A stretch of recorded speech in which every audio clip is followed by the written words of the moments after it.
There's also fallout on Capitol Hill from an internal memo about immigration agents being able to forcibly enter homes without judicial warrants. CBS News obtained that memo, and now Democratic Senator Richard Blumenthal wants Homeland Security Secretary Kristi Noem and Acting ICE Director Todd Lyons to testify.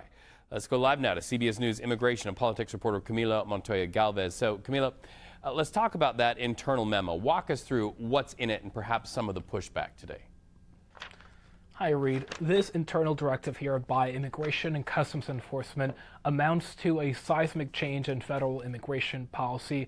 Historically, ICE has had a long-standing policy of directing ICE agents to not enter private property unless they have a judicial warrant signed by a judge at the federal level. They have said repeatedly over Democratic and Republican administrations that ICE officers and agents do not have the legal authority to force their way into homes without that judicial warrant. But according to this memo in May of 2025, Acting ICE Director Todd Lyons, who now, as you have underscored, is being asked to testify in front of Congress, instructed ICE agents that they do in fact have the authority to make their way into private property in operations targeting people who are in the country illegally and who also have been ordered deported by an immigration judge or an immigration court.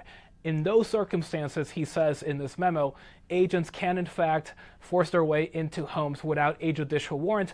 This will likely trigger significant legal challenges for you because the U.S. Constitution has long been interpreted to mean that if you are a federal, local, or state law enforcement officer, you cannot enter private property unless you have that judicial warrant.